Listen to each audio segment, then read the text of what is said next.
จากงบเจ้าน้ำเนาะเอาไปซื้อสีพี่น้องเลยเนาะสีเป็นให้มันสียังก็ได้ให้มันตัดกันเนาะเป็นสีไม้เคลือบเงาก็ได้พี่น้องเลยเนาะแล้วก็เงินทางเรือจากซื้อรถจักรเมื่อวานนี้เนาะพอมันโอนมา16 ล้านซื้อรถ15 ล้านเหลืออยู่ล้านหนึ่งเนาะเหลืออยู่ล้านหนึ่งเลยกะแบบงบคักกะลีนี่ก็ต้องเทพื้นพี่น้องเลยเนาะน้องเพิ่นนี่ก็คือสีคักอยู่เพราะว่ามันยังต่ำเลยพี่น้องเลยเนาะเวลายามฝนน้ำกับสีทะลักไหลเขาไปตะลุมตะลางเนาะปกติ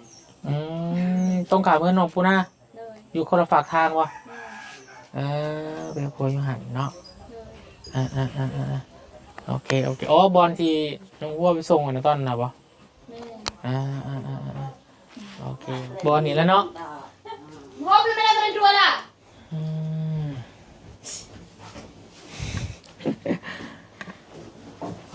หอมหุ่ยพี่น้องเลย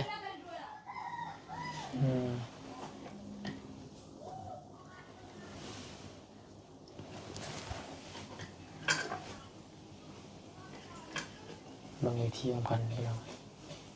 คือกันกับบ้านเฮาอยู่บอก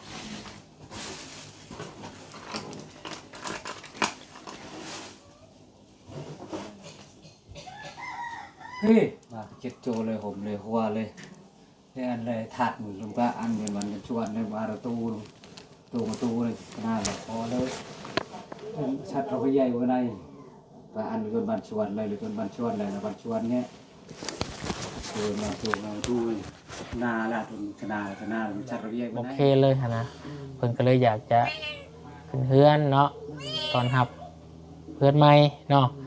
ก็เลยตาเฮ็ดแบบนั้นต้องเป็นงานใหญ่กว่าเก่าได้พี่น้องเลยเนาะมีบอกชาวบ้านชาวเมืองเนาะถ้าว่าผมบอกคนกับบ่ได้แน่เนาะในเมืองบอกคนมาเขาต้องมีได้อยู่ในกินพี่น้องเลยหลักๆก็คือหมูเนาะจำพีในเพื่อนนั่นไหมเนาะ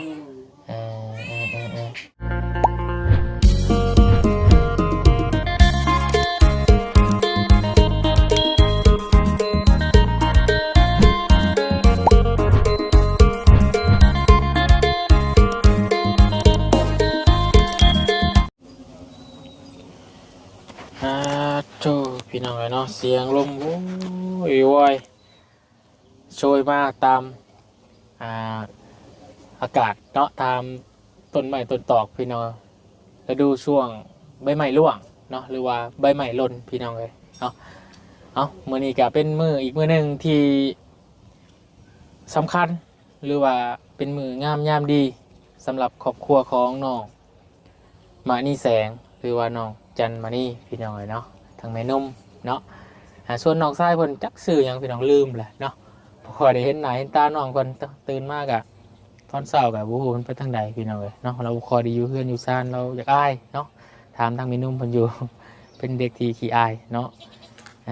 อายกับผู้ใหญ่ใจดีเพิ่นก็บ่เฮ็ดแล้วนี่พี่น้องนะทีมงานก็บ่ได้กินขนมแล้วนี่เนาะน้องเพิ่นก็ได้พี่น้องเอ้ยก่อนอื่นเด้อพี่น้องเด้อกราบทักทายสบายดีพ่อแม่พี่น้องสบายดีหมู่เพื่อนกันเบิดสู่ขู่สู่คนพี่น้องพบพบเจอกันอีกคือเก่ากับ2 YouTube ประบุญสารวันเด้อพี่น้องเด้อขอบคุณขอบมุกขอบใจหลายเนาะสำหรับให้เกียรติติดตามรับชมเป็นกำลังใจกับประบุญสารวันและกับทีมงานเบิดสู่ขู่สู่คนเนาะใกล้เข้ามาแล้วพี่น้องเนาะกับการรอคอยของ FC ที่จะได้เห็นการช่วยเหลือครอบครัวของน้องหัวได้อย่างสมบูรณ์แบบก็ว่าได้เนาะหน้ามันกระสิไลไฟกระสว่างแล้วเพื่อนก็งามแล้วพี่น้องยันพาหนะน้ำขี่ส่งก็มีแล้วเนาะยังขาดอย่างเดียวพี่น้องเลยน้ำเนาะตอนนี้ก็ทางซ้ายจอเฮาก็ได้โทรหาทางบุญแล้วเมื่อคืนนี้เพิ่นก็ได้เข้ามาเบิ่งแล้วเนาะกับน้องหัวน้องยังเพิ่นก็อยู่ร่วมกันอยู่นี่เพราะว่าซ้ายเจาะเพิ่นมาแต่สวรรค์เขตเนาะเพิ่นไปเวียกแล้วก็กลับมาแวะเบิ่งเลยไปเบิ่งสถานที่ตัวจริงที่จะจอหน้ามาดานเนาะแล้วก็ล่าสุดเช้านี้ทั้งสายจอเพิ่นก็โทรมาว่าโอ้บ่าวเอ้ยว่าสั่นสิเข้าได้อยู่บ่เนาะพอเพิ่นมาเมื่อคืนนี่มันมีกี่คนญาติรถข้าวสั่นทางบุญก็เลยบอกว่าเข้ามาได้อยู่เนาะรถเฮาทั่วไปบ่แม่น4 วินหรือว่ารถคนใดเพิ่นมาส่งก็ได้อยู่เพียงแต่เฮามาตามหลงตามรอยตามคลองมันนั่นแหละเนาะบ่ให้ออกนอกคลอง พอออกนอกคลองมันสิรถเฮาบ่ท่องเที่ยวมันสิล่มเนาะเฮ็ดให้มันติดตมพี่น้องเอ้ยแต่นี่เฮาเที่ยวก็ยังอยากถ้าว่ารถต่ำก็ยากอยู่ยังรถต่ำขนาดรถทางบนนี่ก็ยังอยากจูพื้นท้องล่ะพี่น้องต้องคอยไต่มาเนาะถ้ามาแห้งก็อาจจะเปเพได้เนาะรถก็ได้พี่น้องเอ้ยเนาะรออีกจักหน่อยเนาะนี่เวลาก็ใกล้เข้ามาแล้วเนาะในเวลา9:00 นเนาะนัดหมายกับน้องมานี่แสงเนาะที่จะเฮ็ดพิธีตอนรับรถใหม่พี่น้องรถจักรเนาะเด็กไก่2 ตัวเพื่อนน้องซ้อนเพิ่นแหละผูกคอต่อแคสเนาะหากเขาสมาชิกใหม่เขาเพื่อนเขาสร้างนี่ขับมีคูณพี่น้องเลยส่วนทางน้องซ้อนกับโทรหาน้องเพิ่นอยู่แต่ว่าบ่ติดพี่น้องน้องเพิ่นปิดติดบ่หรือว่าจังไดเนาะมีได้ส่งข้อความเสียงบอกก็แล้วกันเนาะฮัลโหลน้องซ้อนเฮ็ดหยังอยู่เด้มื้อนี้บ่ได้ข้าวเวียกบ่ได้มายินดีต้อนรับสมาชิกใหม่รถใหม่ของน้องหัวบ่เนาะมาเด้อมาเด้อ แต่การทาง FC บอกว่าโอ้ถ้าว่าน้องซ้อนเพิ่นบ่ข้าวเวียกคันหยังกะให้น้องเพิ่นมาทาเชื้อให้กันเด้อว่าจังพี่น้องเอ้ยเนาะอันนี้ก็เอาตามน้องซ้อนเพิ่นสะดวกกันแล้วกันพี่น้องเอ้ยเนาะเฮาก็เพราะว่านี่ก็ถ้ามีคันใดหยังก็ทางเฮาก็ขึ้นท่าได้อยู่พี่น้องเอ้ยเนาะมันก็เลยบอกกี่มี2 ด้านเนาะที่ยังบ่ได้ค่าเฮือนครัวพี่น้องเอ้ยส่วนสีนี่พี่น้องเอ้ยบ้านประตูหรือว่าบ้านหน้าต่างเราต้องใส่สีอย่างอื่นเนาะที่ว่าใส่สีเดียวกันกับบันไดนี่บ่ได้มันสิบ่กลมมันสิบ่ตัดกันพี่น้องมันสิกลมกลืนกันไปเลยมันสิกลายเป็นสีเดียวเฮือนสีแดงไปเลยนะพี่น้องเอ้ยบุญก็เลยว่าเหลือจากงบเจ้าน้ำเนาะเอาไปซื้อสีพี่น้องเอ้ยเนาะสีเป็นให้มันสีหยังก็ได้ให้มันตัดกันเนาะเป็นสีไม้เคลือบเงาก็ได้พี่น้องเลยเนาะแล้วก็เงินทางเรือจากสื่อรถจักรเมื่อวานนี้เนาะพอเพิ่นโอนมา16 ล้านสื่อรถ15 ล้านเหลืออยู่1 ล้านเนาะเหลืออยู่1 ล้านเลยก็งบที่พอเพิ่นให้มาบุญซื้อเลี้ยงทีมงานเลี้ยงทางน้องหัวหมู่บ้านนี่ก็เบิดไป1.3 ล้านเนาะผมก็เลยดึงเอาเงินตัวที่เหลือซื้อรถจักรนั้นมาเติมใส่เหลืออยู่ตอนนี้700,000 กีบเนาะเงินทางพอบุญทงพี่น้องเลยเนาะแต่ว่า700,000เนี่ยบุญก็น่าจะซื้อเป็นพวกสีเนาะมาทามันเรียบร้อยก่อนพี่น้องเลยแต่ถ้าเป็นไปได้เนาะถ้ามันสมบูรณ์แบบคักกะลีนี่ก็ต้องเทพื้นพี่น้องเลยเนาะน้องเพิ่นนี่ก็คือสีคักอยู่เพราะว่ามันยังต่ำเลยพี่น้องเลยเนาะเวลายามฝนน้ำกับสีทะลักไหลเขาไปตะลุมตะลางเนาะมันก็สีเปื้อนคือเห็นตอนยามฝนนั่นแหละพี่น้องเลยก็วูไว้ใส่งบประมาณเท่าไหร่เนาะเดี๋ยวจังหวะกันพี่น้องเอาตัวหาหน้ามันยังมาแล้วก่อนเนาะบูว่าที่เจ้าบอลใดเนาะเพราะว่าหนูออกเมื่อก่อนเดี๋ยวมันมาหอดมา7 โมงแรงนี่แหละมากินชินดาดแล้วมัน6 โมงนี่แหละก็เลยออกไปพักผ่อนพี่น้องเลยคือว่ามีทางเอื้อยบ่เนาะเอื้อยของน้องหัวน้องจันเพิ่นมาแสดงความยินดีนำบ่หรือว่าจังใดเนาะเดี๋ยวติดตามเบิ่งนำกันพี่น้องเลยเนาะของมื้อนี้อยู่เพื่อนน้องหัวเด้อพี่น้องเด้อดีใจเนาะดีใจทั้งตัวเองกับแล้วก็ภูมิใจเนาะแล้วก็รู้สึกว่าได้เป็นส่วนหนึ่งเนาะที่มีบุญกุศลเนาะที่ได้ร่วมทำบุญกับเคสนี้เนาะแล้วจากเคสน้องหัวเฮาก็สิไปหาเบิ่งเคสอื่นต่อไปพี่น้องเลยเนาะอาจสิบ่ได้เข้ามาเลื่อยเขาลือคือแต่เก่าเนาะเพราะว่าเวียกงานเฮาก็เริ่มเสร็จสิ้นไปเนาะก็สิไปแจกจ่ายเนาะบ้านหมู่บ้านอื่นพี่น้องก็ที่ยังรอคอยเนาะช่วงนี้ก็ช่วงหน้าหนาวซ้ำพี่น้องเลยเนาะถ้าว่ามีผ้าห่มผ้าแพรเนาะช่วงนี้ก็สิได้ไปแจกจ่ายซอยกันพี่น้องเลยเนาะโอเคพี่น้องได้จังหวะกันเนาะเรื่องแจกผ้าห่มผ้าแพรคือว่าทั้งหมดเตียงก็ลงฮอดปากเซ่แล้วว่าสันพี่น้องเลยเนาะเห็นในคลิปเพิ่นก็โอเคเนาะจังติดตามเบิ่งกันอีกเทื่อนึงน้องเพิ่นก็ไปล่างหน้าช่วยหน้าไก่ขึ้นทั้งหน้าบ้าวเนาะเพราะน้ำยังบ่มีพี่น้องเลยไปโอเคพี่น้องไปเบิ่งน้ำกันเนาะ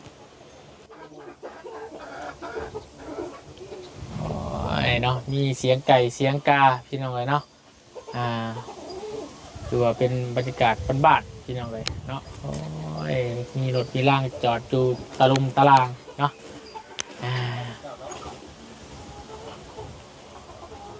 พื่อนกับสีสันงดงามเนาะเป็นกำลังแต่งไก่พักผ่อนบ่หรือว่าจังไดเนาะสบายดีน้องจันมานี่ได้ส่วนน้องสอนน้องแซนแล้วบ่ส่วนแล้วบ่น้องสอนเพิ่นว่าจังได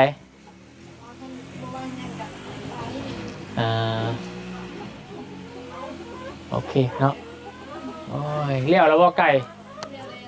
แล้ว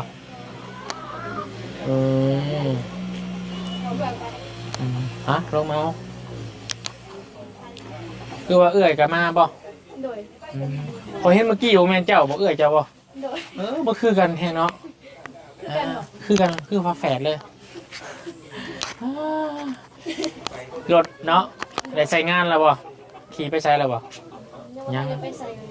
ดีแล้วผมขอตัวแทนให้คนก่อนเนาะหับก่อนพรุ่งนี้บ่เอื้อยนะแล้วพี่น้องคือกันคักแท้สบายดีเอื้อยพี่คือฟ้าแฝดเลยมาจากบ้านไหนเอื้อยแล้วผัวบ้านไหนอยู่แกงหลวงก่อนฮอดอ๋อ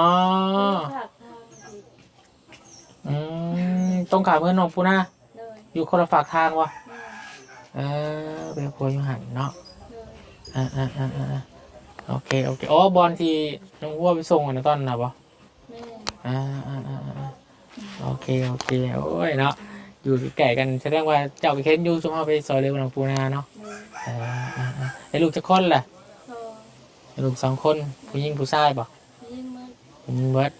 ยี่เด็กผู้ชายได้บ่ายเนาะผู้ชายเสียได้บ่เป็นผู้ชายลูกกกลูกหล่ะผู้ที่สองมันเป็นยังไงนะคือเกิดมาแล้วก็เสียเกิดออกจากท้องแม่แล้วก็ประมาณ15 ทีคลอดอยู่ใส่เกิดอยู่อายุหมอคลอดก่อนกำหนดหรือว่าไงจักเดือน9 เดือนก็ถึงกำหนดแล้ว9 เดือนเนาะแต่เพิ่นบ่แข็งแรงบ่เนาะเสียใจนำเด้อเอาพี่น้องเลยเนาะเขาใหม่เนาะแสดงว่า3 คนเสียคนหนึ่งเนาะน้อยเอาผมมองกันแล้วพี่น้องเลยเอาดีเด้อหัวไก่ล่มได้ต้องคิดได้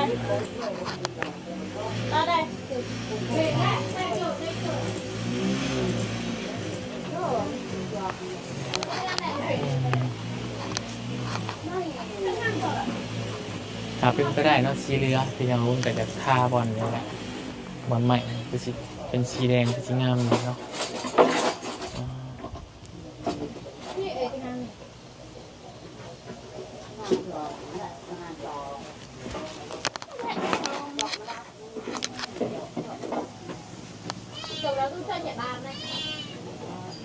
ต้มแล้วก็บอกขอบอยู่เพื่อนกันปะตามอีกของประเพณีของเราคือครอบครัวเพื่อนเนาะ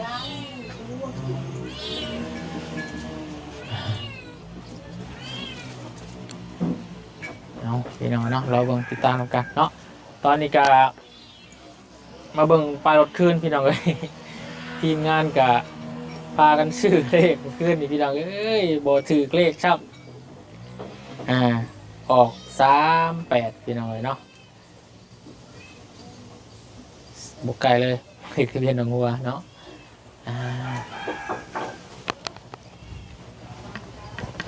รถมันขึ้นในเพื่อนใช้คนเอาไว้เพื่อนลุงเห็นน้องคนบอกอยู่พี่น้องเนาะเพื่อนลุง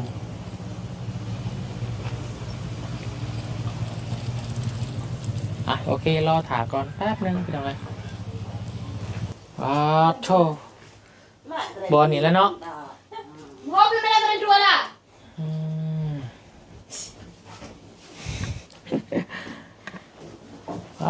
หอมมุ้ยพี่น้องเลย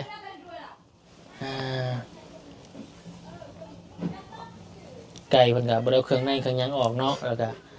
มีตับไตใส่พุงครบพี่น้องเลยเพื่อจะมาเห็ดพิธี บอกขอบเนาะทางคืนทางซานเพียงไปตามอีกของประเพณีของครอบครัวกันเนาะคือการน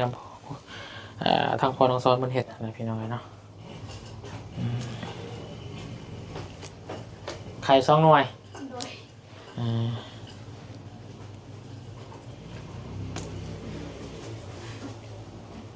จะได้บัตรแม่โบเป็นคนเบาน้าบ่าวต้องเป็นผู้ชายเป็นบ่พออยู่ละพอถ้าว่าพอไปอยู่ต้องหาพี่น้องมาเบาเนาะผู้หญิงนี่เฮ็ดบ่ได้บ่เว้าบ่ได้บ่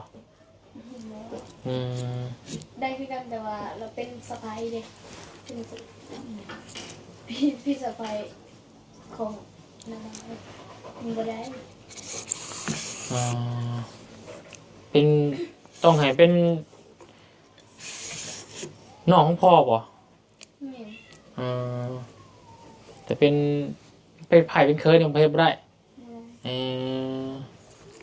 เป็นไงเป็นเคยเฮ็ดบ่ได้เป็นไผ่เฮ็ดบ่ได้นะเนาะต้องเป็นป้าเป็นลุงเนาะหรือว่าน้าบ่าวประมาณนี้พี่น้อง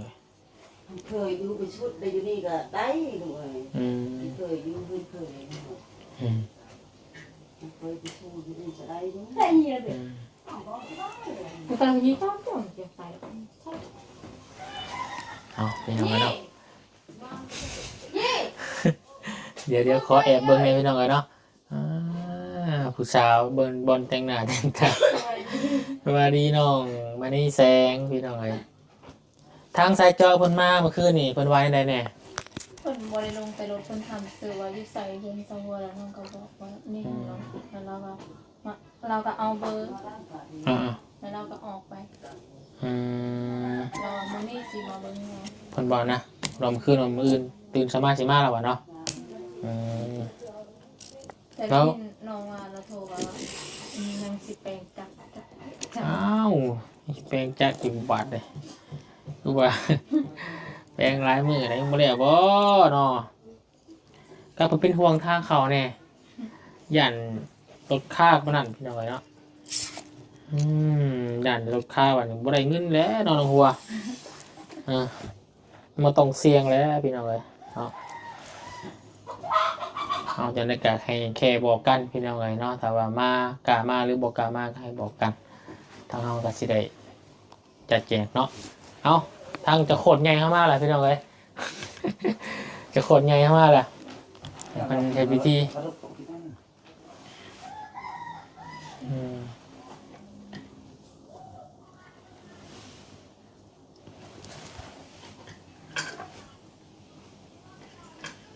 บางทีสำคัญพี่น้องคือกันกับบ้านเฮานี่บ่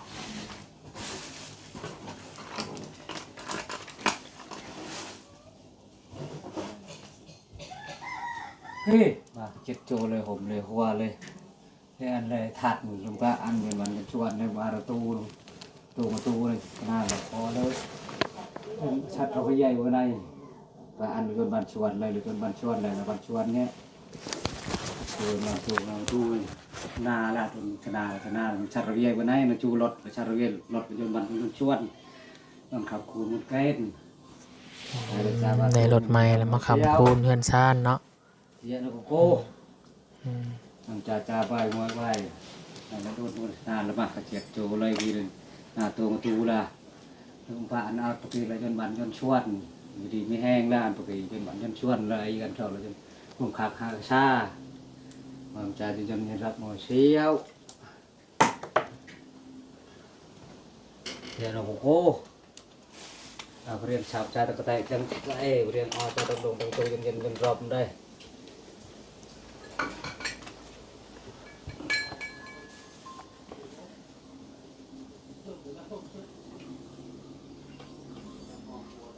เรียนชาวจ่าตะแตะตะไอเรียนอจ่าต้องดงต้องโชว์เลยหางปังตะแตะด้วย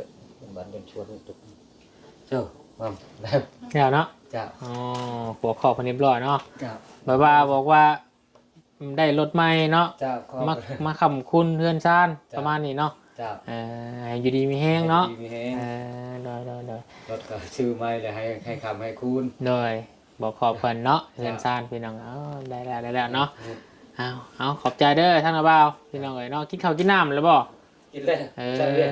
ยันว่ายังบ่ได้กินแล้วมากินนี่แหละ ก็ดูชัดก็ได้ ไก่ ก็นี่ชัดเนาะ มันพระเจ้า เจอชัดกันชัดปกติยิงจะรีดเลย เงินคำคูณเนาะเงินคำคูณใส่ในอันนี้พี่น้องแล้วมาผูกแขนบ่บ่นี่เอา นั่นแหละเนี่ยเว้ยป้าเขาตาไหนเด็กใช่เด็กประมาณ อืม อันที่เตาลูกกลางที่เนาะโยนเจ้า งาน คิดแต่ว่าบัตรขึ้นเฮือนน่ะฮะบัตรนี้มีค่ำอีกเนาะ ดู ยังมีคำอีก แทนอีก ตัวนี้ผูกมวลผูกให้ลูกให้ทั้งทีมงานก่อนเนาะ และทั้งเฮือนซ่านนี่ก็แม่เพิ่นว่าถ้ามีงบประมาณเนาะอยู่ดีไม่แห้งมื้อหน้ามาในจังคอยผูกคอต่อแขนขึ้นเฮือนซ่านลั่นแป้นเพราะว่าเฮาต่อเติมหรือว่ามั่งเฮ็ดใหม่เบิดพี่น้องจนงามจนแบบโอเคเลยหั่นนะเพิ่นก็เลยอยากจะขึ้นเฮือนเนาะตอนรับเฮือนใหม่เนาะก็เลยตาเฮ็ดแบบนั้นต้องเป็นงานใหญ่กว่าเก่าได้พี่น้องเนาะมีบอกชาวบ้านชาวเมืองเนาะถ้าว่าผมบอกเพิ่นก็บ่ได้แน่เนาะในเมืองบอกคนมาเขาต้องมีได้อยู่ในกินพี่น้องหลักๆก็คือหมูเนาะจำพีในเฮือนนั่นแหละเนาะเอามีคำจังหวะกันเนาะ เอาซ้ำเขามีเฮ็ดใดก่อนเนาะพังเบิ่งพอแหละเนาะถ้ามันแหละเบิดทั่วพอแหละมีน้ำมีในเนาะจังคอยเฮ็ดกันพี่น้องจังเฮ็ดเป็นเพื่อนกันจานมีคำพอแหละเนาะส่งมาหาใดก่อนตอนหับรถก่อนแล้วก็ถ่าเลี้ยวน้ำก่อน มีแต่พวกม้วนให้ดูทีมงานดูกระปุกมด ถือครับนั่นนั่นแหละในคำพูดรถนั่น หน่อย ชนะกับพูดคือเรื่องนี้ อืม คือกันนั่นแหละ โดยแม่โดยเอามีแต่เราถ่ายทีมงานเอามาก่อนเนาะ โอ้ยทาหันนั่น เดี๋ยวโทรหาทางทีมงานเอาก่อนเพราะว่า แฟนยังคิดจะดูนั่นแหละ มีไผมาแล้วบอกพี่น้องเลยเนาะส่งหาทางทีมงานก่อน ทีมงานกับไอ้ชาวบ้านที่ดีไอ้ชอนกับมาหมด มาบอกเพิ่นแล้วบอก บอกเลยจะ อ เอา อก มา มาเข้ามากับ เพิ่นบอกมารู้มากก็บอกเพิ่นก็ได้เนาะเป็นตามมารยาทของเฮาพี่น้องแต่น้องก็สิว่าโอ้คือเพิ่นบอกกันนะ เห็นมือเห็นมากับทีมงานนำกันกับพูดมด อืม พูดนี่ เลยโทรไปบอกคุณแล้วสอนเราเราสอนมีสอนหน้าไป อื เอา ม ไป สอนไปบอกว่า อืม เราว่าถ้าบริการเบียดเราไป ฮัลโหลทีมงานอยู่ใส่เด้มาเด้อเฮือนน้องครัวเด้อเพิ่นต้มไก่โตบักไงถ่าอยู่นี่เตรียมตอนหับสมาชิกหรือว่ารถจักรคันใหม่ของเพิ่นเด้อทีมงานอยู่เซโปนมาเด้อแต่ว่าต้องถ่าเพิ่นได้พี่น้องเนาะแต่ว่าบ่มาก็เฮาก็สิได้เฮ็ดเลยเนาะอย่ามันเสียมันซวยได้พี่น้อง ใช่มาเลยเดี๋ยวจะไป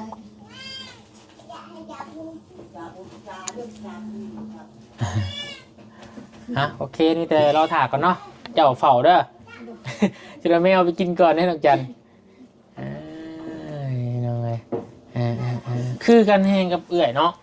ช่วยกันบอก คือแห้งเนาะน้องว่าบัดบุคือน้องจันกับเอื่อยคือ น้องมัวคือพ่อ น้องว่าคือพ่อป่ะเอื่อยเจ้าซื้ออะไรก่อน สู้ผม ผมจักปีเนาะ สองหา ท้องหาปีเนาะ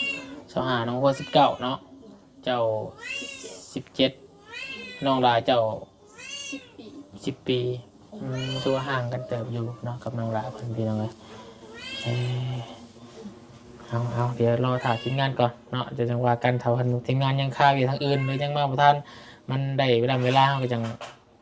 ผูกเลยเนาะเดี๋ยวโทรหาทีมงานก่อนเนาะโอเครอถ่ายแป๊บนึงสบายดี สบายดี พี่น้องสบายดีอุ้ยแล้วทางนี้แต่งเพจแล้วพี่น้องเลยลูกโอ้ยเอาโอเคพี่น้องเลยเนาะกะรอถ่ายทีมงานเขาก่อนเนาะเดี๋ยวจะโทรตามทีมงานอีกทีนึงถ้ามันจะเป็นช่วยบ่อยมันช่วยร้ายอะไรพี่น้องเลยเนาะช่วยร้ายกับยันทางครอบครัวเป็นจะผูกแต่เศร้าพี่น้องเลยเนาะเพื่อเป็นสิริมงคลเนาะอยู่ยามมื้อเช้าพี่น้องฟังฟ้าขึ้นใหม่ว่าตั้งคักเนาะ